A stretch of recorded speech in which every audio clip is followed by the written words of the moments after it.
If you're listening to this, I'm either dead, on the run, or knee-deep in some supernatural bullshit that makes regular people piss themselves at the idea of a full moon. Which, honestly, could be any Tuesday. But before we get into the bad part, and it does get bad, I should probably back up and explain how I, Zach Meyer, former barista and full-time disappointment, became a delivery man for literal monsters. Yeah, you heard that. Monsters. Real ones. Fangs, claws, teeth, magic. The whole 9 yards. I don't mean people who act like monsters. I mean the kind that live under your bed or eat your cat or knock politely on your door, asking if you've accepted the darkness into your heart. I've delivered to them.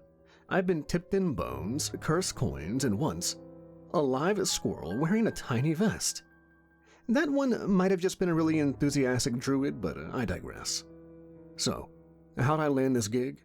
Craigslist, I swear.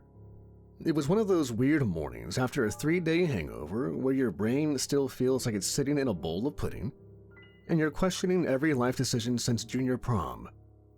I was broke, again. Rent was due, again. And I had just gotten fired from my 3rd food service job in a year because apparently it's rude to tell a customer that their gluten-free Karma bowl tastes like hot mulch. Whatever. So I was scrolling the gig section just to see if anything paid more than minimum wage and didn't require a urine test. Among the usual scams and cameraman needed for experimental art, there it was. Wanted. Discreet courier. Must not ask questions. Must not open packages. Must deliver on time. High pay. No cops, no drama. Text only. No calls. I mean, come on. Who wouldn't text that number just to see what happened? The response came back instantly. Coordinates, a time. No greeting, no details. I figured I'd go check it out.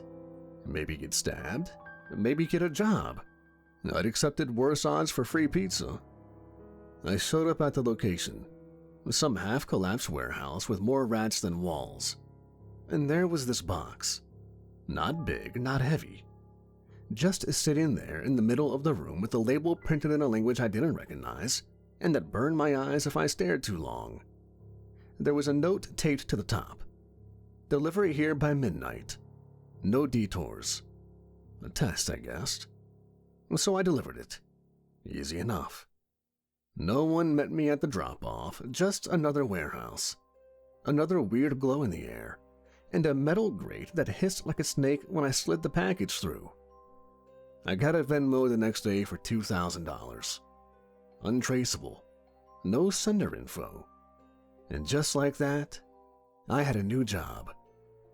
That was 5 years ago. I haven't worked a real job since. Most people freak out when I tell them what I do, which I don't, by the way, unless I'm blackout drunk or about to die. But the truth is, this gig, it ain't bad. I don't have a boss breathing down my neck. I don't sit in traffic. I don't have to deal with customers screaming about soy milk. And the pay? Obscene. Some weeks I make 10 grand. Some months I get nothing. But when it pays, it pays. The only downside, and it's a big one, is the packages. They're not all haunted, but enough are that I keep a checklist of protective rituals duct taped to the inside of my van. Some hiss, some leak. Some cry softly in languages that don't exist. Once, a box started vibrating and playing Bohemian Rhapsody backward at 3 a.m. I didn't sleep for a week. But usually it's manageable. You follow the rules, you stay alive. Which brings me to last Tuesday. The day everything went sideways. It started like any other run. I was eating cold noodles straight from the container, watching videos of raccoons stealing trash when my phone buzzed. No ringtone, no contact name. Just a number I never call and a text that read, "Pickup ready. Priority cargo. Code red. Coordinates to follow. ETA 30 minutes. No hello, no how's your mental health. Just urgency and numbers. That was normal. The dispatcher, that's what I call him, never speaks, never shows up, just sends instructions and money. I don't know if he's a guy, a monster, or a very ambitious AI with a thing for occult logistics, but he's always watching. I've had deliveries redirected mid-route when I so much as looked at a box funny. Anyway, I checked the coordinates. Great. Out by the docks. Again. Why is it always the docks? I threw on my jacket, grabbed my keys, and headed out. The van, an old, beat-up 1996 Chevy Astro that I've covered in protective sigils, bumper stickers, and exactly one holy relic I stole from a church in Jersey, started with its usual demonic rattle. I don't even need GPS at this point. My phone lights up with a red pulsing dot whenever a delivery is live. I pulled into the warehouse lot about 15 minutes before the designated time. The place looked like it had been hit by every natural disaster at once. Torn siding, broken windows, something black and sticky leaking from a second-story window that I refused to look at directly. You get used to it. Inside, under a single flickering light, was the cargo. Not a box this time. A coffin. Black wood reinforced steel bands. Etchings all over the lid. Not just sigils, but full-on containment spells. I recognized at least 3 different languages. Enochian, Old Cyrillic, and something that might have been pre-human. A faint hum came off of it like a distant power line. And cold. Not just temperature, but presence. Like standing next to a sleeping bear and trying not to breathe too loud. A folded note lay on top. Do not open, do not listen, do not delay. Delivered to drop point alone, no contact. The address was deep woods. No road signs, no cell towers. Perfect. I stood there for a second looking at the coffin. It didn't move, it didn't speak. But I swear I could feel it noticing me. Just the faintest awareness, like being watched through a keyhole. I've hauled cursed paintings, bottled souls, demonic fetuses in jars, and once, memorably, a box that contained nothing but a scream. But this was new. I didn't ask questions, I never ask questions. I loaded the coffin into the van. It groaned as I shoved it up the ramp, but didn't resist. I strapped it down with enchanted chains I keep for special occasions, and said a quick anti-possession prayer just in case. As I pulled away, I got another text. Payment, $12,000 upon delivery. No emojis, no pleasantries. I drove. Some jobs just feel cursed from the jump. You know it in your bones. Like when you get into your van and the engine purrs too smooth, or the air smells like ozone before a storm, even though there isn't a cloud in the sky. Or when the package is a sealed coffin that hums like it has a live wire inside. I had that feeling gut deep the second I emerged onto the interstate. And let me tell you something. My gut is rarely wrong. It's gotten me out of more death traps than luck or logic ever have. It told me not to trust a banshee who offered me gum once, and it told me not to shake hands with a werewolf wearing a wedding ring made of teeth. Both times it saved my life. So when my stomach started doing slow, cold flips 20 minutes into this drive, I didn't ignore it. I just didn't have any other choice. The road stretched ahead, a gray ribbon through dense, silent woods. My headlights carved twin tunnels through the darkness, and every few miles they flickered, just for a second, enough to make me clench the wheel. I checked my mirrors obsessively, not because I was afraid something was following me, but because I was afraid it might already be inside. And sure enough, 20 minutes in, the coffin began to hum again. It wasn't loud, not at first, just a low, barely perceptible thrum, like the van was riding over invisible power lines. I glanced in the rearview mirror, still sealed, still strapped down with enchanted chains and binding rope. But I could feel it, that presence, not just heavy, aware. I've delivered sentient cargo before. I've ignored whispering boxes and cursed relics that sang lullabies in reverse. But this felt different. This felt intimate. Then I heard the voice. It wasn't loud. It wasn't even in the van. It was in my head. A whisper just behind the eardrum.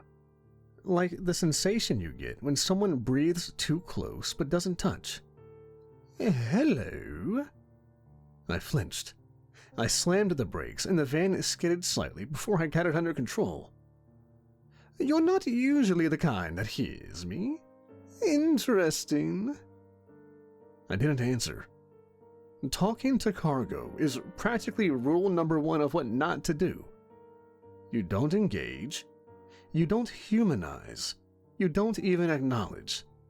Yes, I apologize if this is unsettling, the voice continued, polite and steady. A man's voice, older and refined. European, maybe? Educated. It's been a very long time since I had company. I turned the radio on just to drown it out. Static. Your silence is wise, but unnecessary. The voice didn't rise or demand. It didn't beg. It just was, calm and measured. The kind of voice that didn't need to yell because you knew you'd listen eventually. I focused on the road and said nothing. The wards are strong, older than most. I can't see you, not clearly, but I can feel you, and you are curious. I almost laughed. Curious wasn't the word I'd use. I was freaked out. What is your name? I gritted my teeth and kept driving. No matter, I'll find it eventually. The humming stopped. So did the voice. But the feeling didn't. That pressure stayed. Like I was sitting in a room with a sleeping lion. And I'd just made eye contact. I drove for another 30 minutes in silence, if you can call it that. The woods outside were too quiet. No wind, no bugs. Just this unnatural stillness pressing in on all sides. Like the trees themselves were holding their breath. The road narrowed. It wasn't asphalt anymore. It looked paved. But the van's tires vibrated like they were rolling over bones. At one point I stopped and got out to check. Nothing but gravel. Cold as ice, though. Too cold for spring. I got back in the van and drove faster. The dashboard clock flickered, then froze. The GPS, gone. Just a spinning circle and a single line of text. Recalibrating reality. That's when I saw the deer. At first I didn't even notice it. It was just standing there half hidden between the trees. Pale, brown, long-limbed. But something felt off. Its body was rigid, wrong angles. Its neck turned too far to one side. And its eyes, gosh. Its eyes weren't reflecting the headlights like normal animal eyes do. They were swallowing light, like black holes. I slowed down and rolled to a stop. The deer didn't move. I stared at it. And then I noticed something growing from its back. Vines, or bones, or maybe both. Black, thorny spines coiled around its body like it had been absorbed by something and only half digested. Then, as if someone flipped a switch, the thing collapsed. No motion, no twitch. It just dropped. Within seconds, the flesh began to melt. The skin liquefied, Fur bubbled, muscle sloshed off the bone like boiling wax. The smell hit me a second later like burned copper and spoiled milk. And that's when the voice came back. The forest doesn't want me here. My throat tightened. It's not reacting to you, it's reacting to what you carry. I didn't speak. My eyes were locked on the pile of bones and black muck steaming just a few yards away. I gripped the steering wheel hard enough my knuckles cracked. You've already seen too much to go back. I'm not talking to you, I muttered, but it came out weak. Not yet, but you will. The coffin let out a faint creak. The chains didn't shift. The lid didn't move. But that presence pulsed like a heartbeat now, steady and controlled. It wasn't threatening, it was patient. And they never told you what was in here, did they? Nope, that was part of the job. I never asked. I never wanted to know. But now I was starting to think that not knowing was worse. They want me gone, not delivered, gone. The van stuttered. Headlights flickered again, then stabilized. But the engine made a sound I didn't like something wet slapping inside the hood. You feel it now, the tension in the seams, the edges pulling apart. Then silence. The voice receded again, like it had crawled back into its cage. But the feeling didn't go with it. I had the growing sensation that I wasn't transporting cargo anymore. I was transporting a conversation. And the coffin was getting curious. I'd been hearing the scratching for about 5 minutes before I admitted to myself it wasn't coming from inside the van. It was outside and all around. At first it was soft, just the sound of something brushing tree bark. Then it grew sharper, more urgent. Branches cracking, leaves rustling. The van rocked slightly, like something heavy was circling. The woods had gone from quiet to hunting blind. I cut the engine and killed the lights. Big mistake. The second the headlights shut off, something slammed against the side of the van hard enough to rock it on 2 wheels. I grabbed the iron crowbar from under the seat and froze, listening. Breathing. Heavy and wet that wasn't mine. Something scraped against the roof. Claws, not feet. I counted the shadows moving past the windows. 2, 3, 4. Long, gaunt shapes. Wrong angles.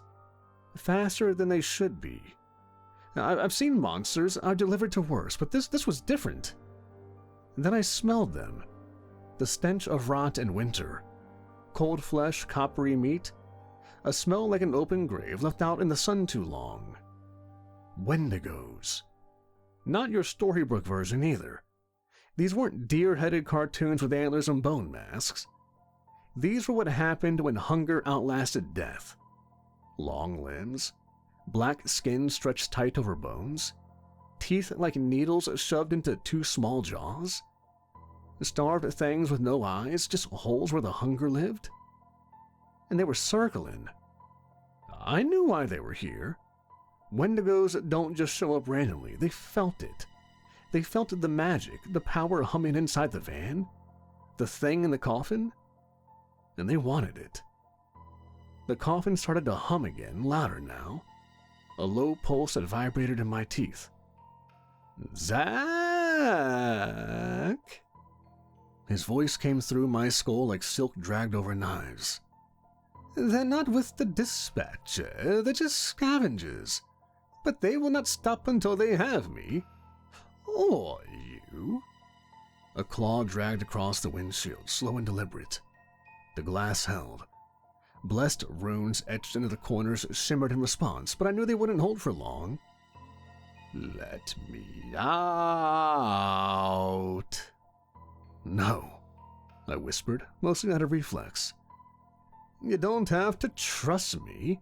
Just trust that I don't want to be eaten either. The roof buckled. One of them landed on top, heavy enough to dent the metal. A long, bony hand punched through a seam near the back window, claws hooking into the frame. Zach! Shut up! If you die here, I stay trapped. If I die, they feast on power beyond their understanding. Either way, we both lose, so make a choice. Another slam. The rear window cracked. I moved fast. Warded chains unlatched with trembling fingers. The enchanted knots fought me, literally pulsing as I touched them. I muttered the counter phrase I wasn't even supposed to know. The bindings writhed, then released. One by one, the sigils stopped glowing. The coffin thudded once, then went silent. Last one. I hesitated. My breath fogged the air. Inside the van, that wasn't right. I pulled the final chain loose and stepped back. The coffin opened on its own. No dramatic explosion, no swarm of bats. Just a soft creak like a well-oiled door. And then he sat up. The man inside the coffin looked like he just stepped out of a funeral for a king. Black tailored coat, pale skin like polished ivory, eyes like candle flames behind a glacier.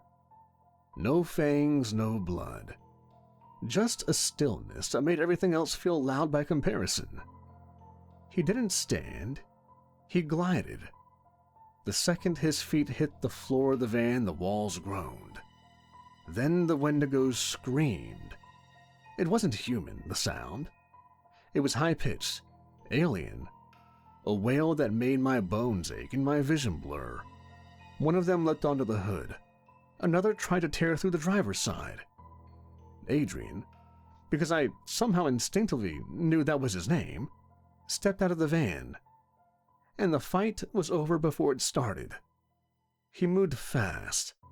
The first Wendigo attacked and Adrian caught it midair, one hand around its throat.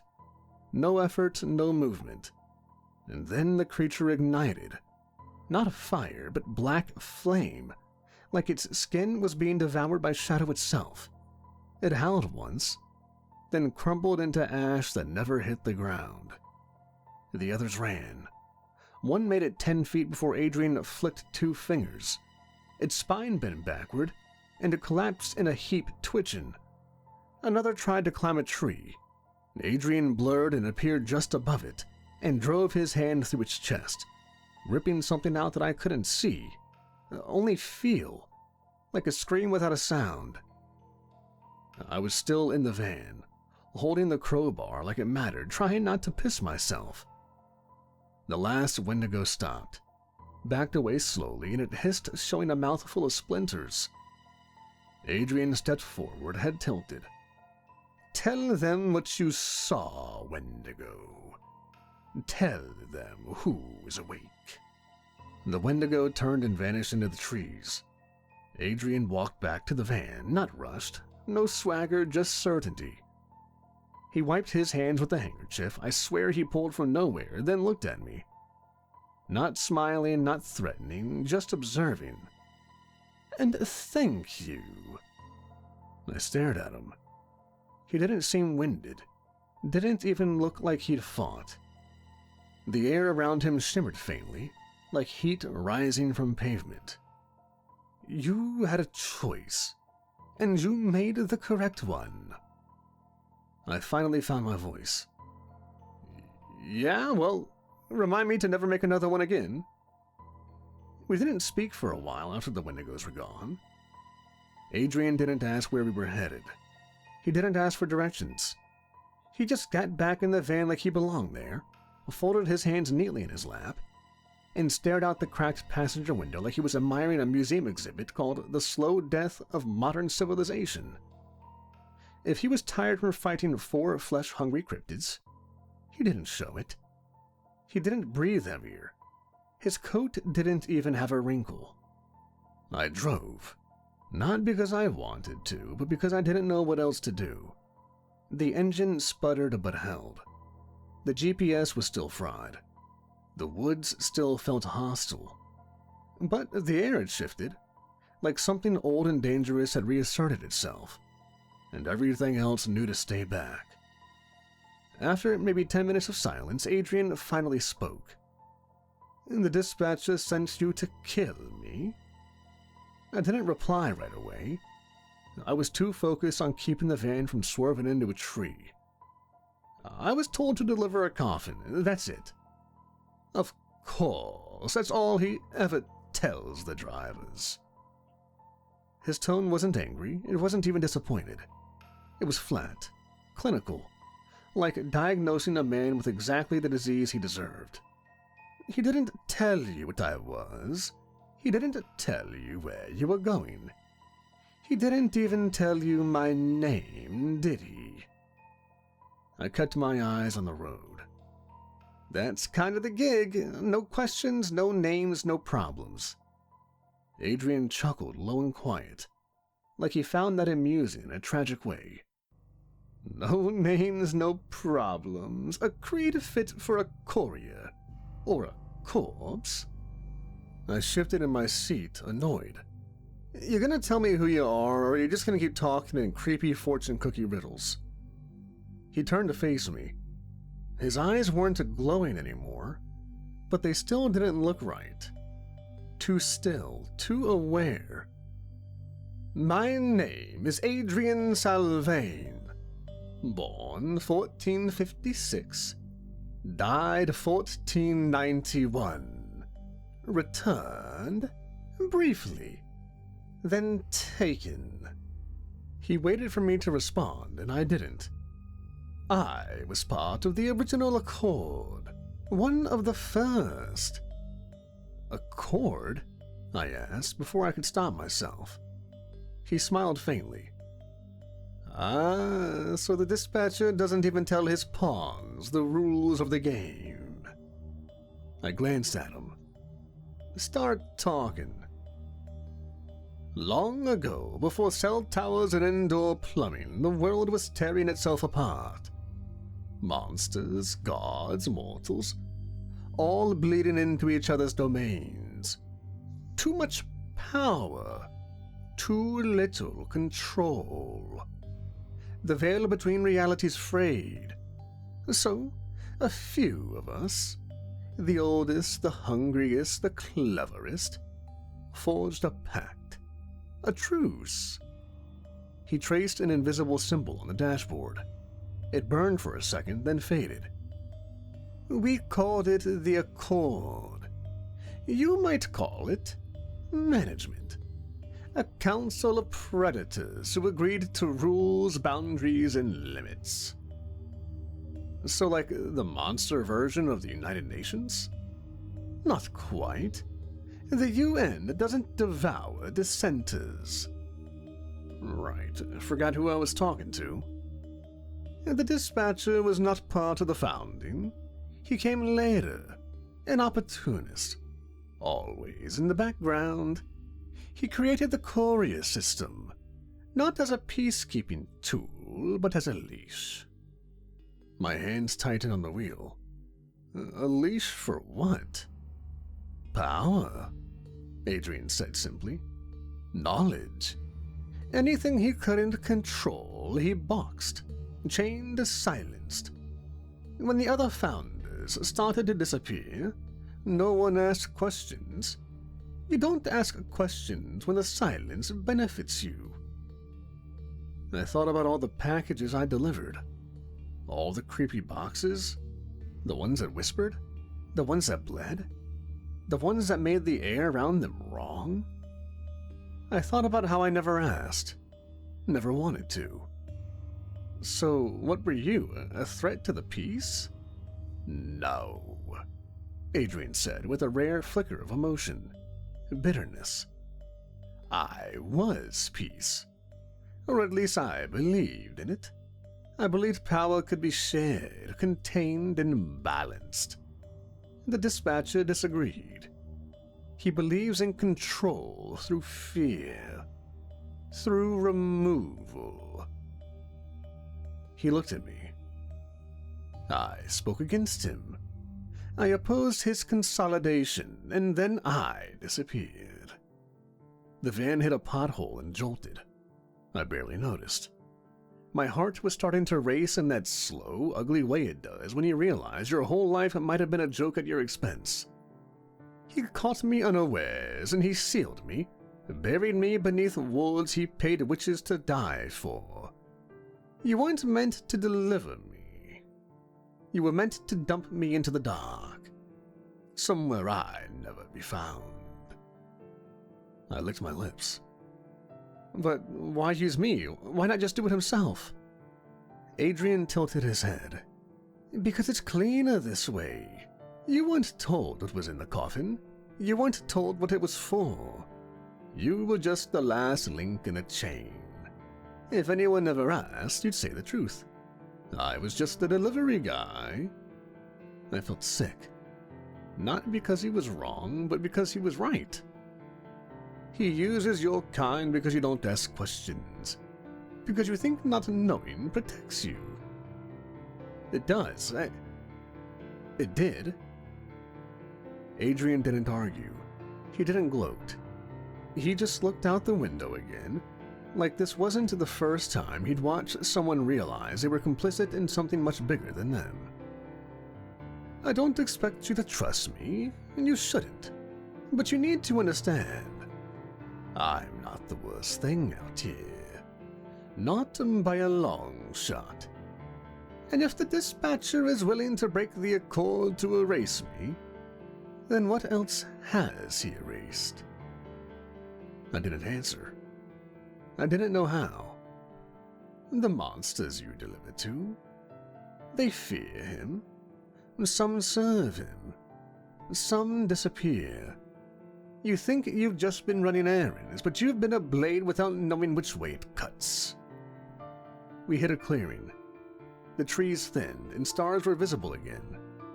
But they looked wrong, like the sky had been twisted slightly off axis. I slowed the van and parked, and turned to face him. Okay, let's say I believe you. What now? I just quit? I tell the dispatcher to go to hell? Adrian's smile was sharp and sad. My phone buzzed. One text, no words. Just a single symbol I'd never seen before. A glyph that made my eyes water just looking at it. Adrian leaned in and read it, then met my gaze. He knows I'm awake. And just like that, I knew what the next move was. We were on the clock. The text was still burning a ghost image into my retinas when the phone bricked. No spark, no shatter, just nothing. 1 second it was a glowing glyph from hell. The next it was just a dead slab of glass. The dispatcher had never sent me a symbol before. Usually it was just times, coordinates, and threats written in passive-aggressive courier language. But this was different. A glyph that didn't translate. It felt like a warning or a curse or maybe both. He knows, I said. He always knew, but now he's decided to act. As if summoned by prophecy, the sky split open with thunder. Not the natural kind, no clouds, no buildup. Just a dry lightning bolt cracking across a clear night sky and lighting up the forest like a war movie. I floored it. We were still half an hour out from anywhere resembling civilization. Trees whipping past, road barely visible. Tires growling against half-frozen gravel. My van wasn't made for high-speed escapes. Especially not with a freshly uncaged vampire in the passenger seat and death texting from above. Do you have weapons? No. Protective runes? Mostly decorative. He sighed and leaned his head back. This is going to be difficult. We saw the lights first. 3 pinpricks glowing in the road ahead. Not headlights. Not normal. They floated, slightly above the ground, bobbing rhythmically like they were breathing. Stop the car, Adrian said, suddenly tense. "You just told me to keep driving. And now I'm telling you to stop." There was no time to argue. I hit the brakes and slid to a stop in the gravel. Adrian opened his door and stepped out like he was stepping into a bedroom. I grabbed the iron crowbar again, not because it would help, but because it was mine. The lights approached. 3 figures emerged. They didn't walk. They drifted. Human-shaped outlines in black robes that shimmered like oil. No feet, no faces. Just masks. Bone-white porcelain with no mouths. Each one had a rune etched across the forehead, glowing a sickly green. Their hands were bare and too long, too thin, crackling with silent electricity. "Reapers. Dispatch is elite. Not for capture, not for conversation." "So, what do we do?" "We kill them." The lead reaper raised his hand. The wind howled. I barely saw the blast. A ripple of force exploded from its palm and hit Adrian square in the chest and threw him 20 feet. He hit the side of a tree so hard the bark cracked like dry bone. I screamed. I don't remember doing it, but I know I did. The reaper turned toward me. It cocked its head like a curious child poking a bug. The rune on its mask flared, and suddenly I couldn't move. Every muscle in my body locked like I'd been dipped in ice. I was standing, crowbar raised halfway, knees shaken, teeth gritted. Frozen. And then Adrian stood back up. Slowly, deliberately, blood dripped from his mouth. One arm hung limp. "That was rude." He lifted his hand, the good one, and spoke. I don't know what language it was. Latin's ugly older cousin, maybe? Each word hung in the air like frost. Reality bent around the sound. The second reaper lunged forward, claws out, moving with impossible speed, and Adrian met it head-on. No tricks this time. Just raw power. They collided like 2 magnets exploding. Black flame erupted from Adrian's fingers and sliced clean through the reaper's midsection. It didn't fall. It just dissolved mid-screech, mask shattering like glass under pressure. One down. The other 2 moved in unison, flanking. I was still frozen, jaw clenched, eyes wide, body shaking like a badly compressed MP4 file. Adrian bled. I saw it now, running down the side of his neck, staining his collar. Whatever these things were, they could hurt him. One reaper raised his hands and twisted the air. My ears bled. The trees bent inward, warping like they were being pulled into a tunnel. Adrian shouted something, louder this time, and a shockwave of silence exploded from him. The trees snapped upright. The reaper recoiled. The third one grabbed me. Cold fingers on my shoulder. A hiss like a vacuum-sealed plastic opening. I couldn't move, but I felt it pulling something out of me.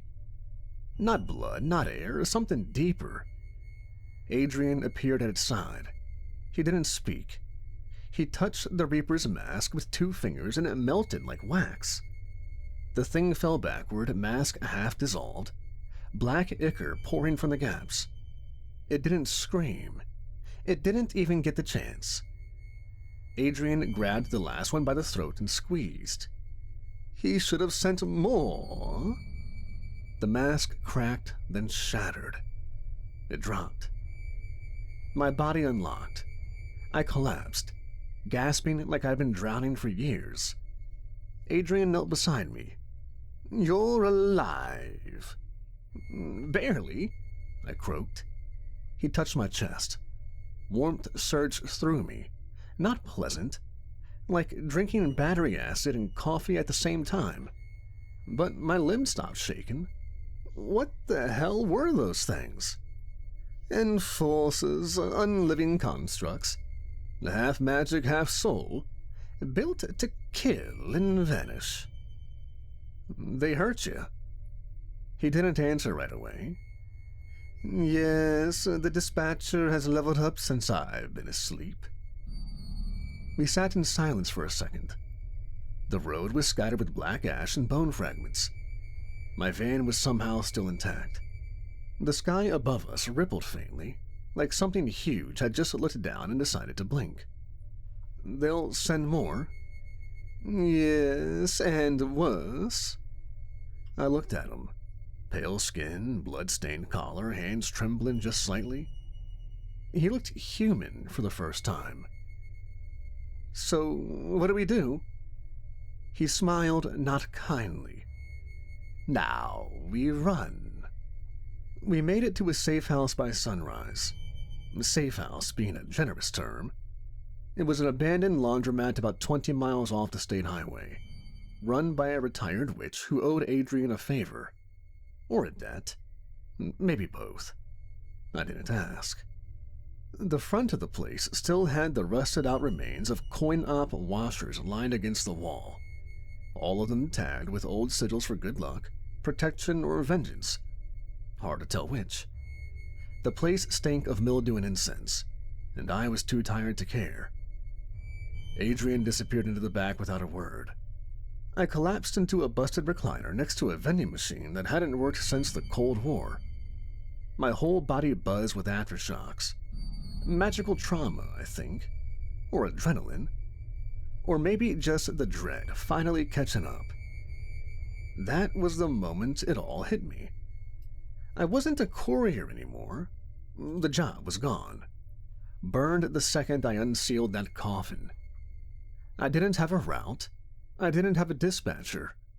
What I now had was a target on my back the size of a small country, and a vampire sitting 2 rooms away who was way too calm for someone being hunted by death squads made of electricity and hate. And worse of all, a part of me didn't want to run. He came back an hour later, pale but clean. Changed clothes, too. Dark slacks, black button-up shirt.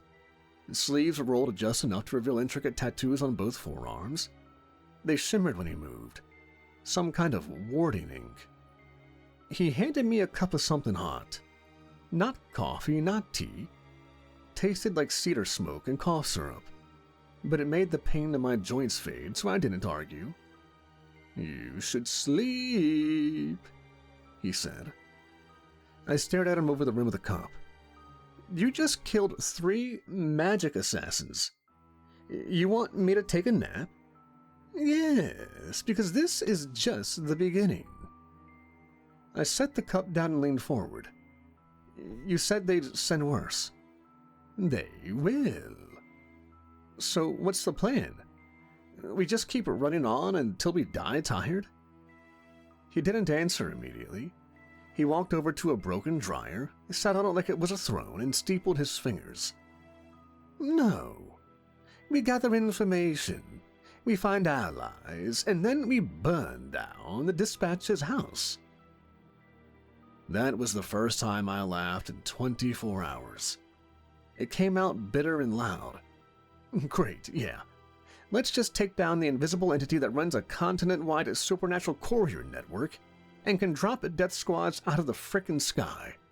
Easy. Adrian didn't smile, but his voice dropped into something darker. He's not a god, Zach. He's not untouchable. And he's made enemies. We just have to find them. Cool, and when we find them, we make a new accord. That stops me cold. You're serious? Deadly. You want to restart a supernatural peace treaty? He nodded once, calm as always. It was built to balance power, to protect the world and the ones beneath it. The dispatcher used it to consolidate control, but he was never the foundation. Just a parasite. I was one of the pillars, and now I'm back. I stood up and paced. This was insane. I was a guy with a rusty van, a handful of charms, and a retirement plan that mostly involved dying alone with no witnesses. Now I was apparently a part of a rebellion against the shadow government of the paranormal world. I should have left. I should have run the second I saw what was in that coffin. But I didn't, and I hadn't. And what scared me the most? I didn't want to. Because for the first time in years, I wasn't just moving boxes. I wasn't just scraping by and pretending I didn't hear the whispers from the back seat. I was finally doing something that mattered. I looked at Adrian. He wasn't human, but he wasn't lying. I'd seen monsters, and this wasn't one of them. Or at least not the same kind. All right, I'm in. You're sure? Not even a little.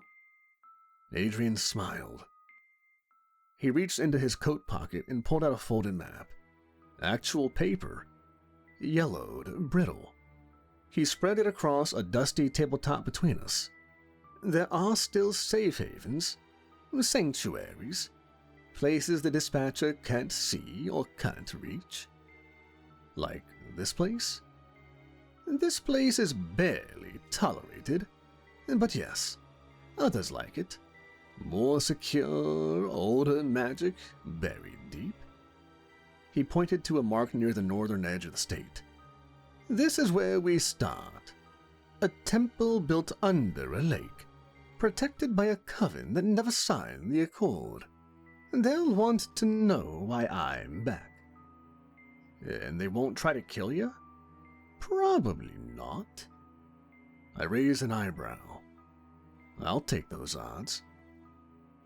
We packed up quickly. The witch who ran the laundromat, a 90-year-old woman named Delphi with a voice like a cigarette filter, handed us a hex thermos and told Adrian, "You still owe me 3 pints, pretty boy." He kissed her hand and promised to bleed later. Then we were on the road again, diving into the morning haze, the sky a thin strip of gray cut open by the rising sun. I looked at him. "So, what do I call you now? Adrian, Master Vampire? Guy who made me break my only rule?" He glanced over. "You can call me what you like, but from now on, Zach, you're not just the delivery man."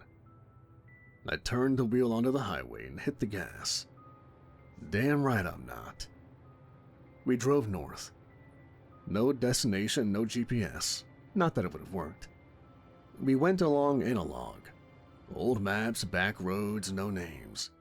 Adrian navigated with the kind of eerie precision that made me think he wasn't guessing. He was remembering. And the places he remembered weren't on most maps anymore. Half-forgotten villages, defunct train stops, forest trails worn down by time and whispers. Places that didn't show up on Google but lived quietly in the cracks of the world. We didn't speak much, which was fine. There wasn't a lot left to say. I still didn't trust him, not completely. He told me the truth, or some version of it. But you don't live that long and stay clean. Adrian wasn't a hero, he was a relic. A remnant of a time where monsters made treaties and then broke them with teeth. But he hated the dispatcher, and for now that was enough. Sometimes that's all a partnership needs. A common enemy. It wasn't until the second night, just past midnight, middle of nowhere, engine cooling beside a gas station, that my phone lit up again. I hadn't touched it in over 36 hours. It shouldn't have turned back on, but there it was, propped on the dash, lit and buzzing. Just one message. No number, no sound. "You've made your choice." That was it. Simple, no threats, no offers. But it felt like a noose tightening. I showed Adrian and he read it and said nothing. Then he opened the glove box and took out a pen and calmly scribbled a symbol onto the windshield with something that smelled like burnt cloves and salt. The glass shimmered, then fogged over completely, and the phone went dead again. "We've got a few hours, maybe a day, and then they'll try again." What, no congratulations on finally pissing off my boss? He gave me a sideways look. Zach, you're not on his payroll anymore. We kept moving. I drove through the next morning until the window blurred and I started seeing double. We switched seats at a motel with no name and no working lights. Adrian didn't sleep, just sat, eyes open, motionless, like something carved from marble. When I woke up 3 hours later, he was still like that. Only difference was the blood on his collar was gone, and the air didn't feel like death anymore. I got in the passenger seat and he handed me a gas station coffee. Thanks. Still trying to decide if this is better or worse than my own life. Give it time. You'll soon stop comparing. Later that day, we passed a town I recognized. Not by name. It didn't have one posted. But I remembered the smell. The mural. The bakery that only opened on Thursdays. I delivered here once. A long time ago, before things got weird. Before I started noticing how many places looked empty, even when people were in them. Before I started wondering why some addresses disappeared after I dropped a box off. I pulled off the road and Adrian didn't protest. The place looked the same, mostly, but the bakery was boarded up now. Mural faded, trash in the gutters, no birds, no sound. You've been here? Yeah, delivered something a few years back. One box, real small, sealed in black wax, weighed nothing. What happened afterward? Didn't stick around to find out. He didn't speak for a while, just stared out the window. You were part of the purges. Excuse me? He turned toward me, and for the first time I saw something close to pity in his face. The dispatcher uses couriers to erase problems. People, bloodlines, whole villages if needed. You were the hand that knocked. You just never looked through the door. I swallowed. My throat was dry. I didn't know. He counts on that. We didn't stay long. By dusk, we were crossing a rickety bridge over a dry riverbed. Somewhere in the pines, something howled. Not a wolf. Not anything that's supposed to exist. Adrian didn't even flinch. As the sun dipped below the horizon, Adrian reached into the glove box and pulled out a folded scrap of parchment. It was old. Older than him, maybe. The ink shimmered with residual magic, faint like a half-dead neon sign. This is where we go next. What is it? An opening, a hole in the net, a place the dispatcher can't touch. If we get there, we can breathe, maybe even strike back. I stared at the paper. It looked blank, but I believed him. All right, let's go. He looked at me. You don't have to do this, Zach. You can leave, disappear, and find a corner of the world too small for him to bother with. Yeah, I guess I could. I looked out at the dark road ahead.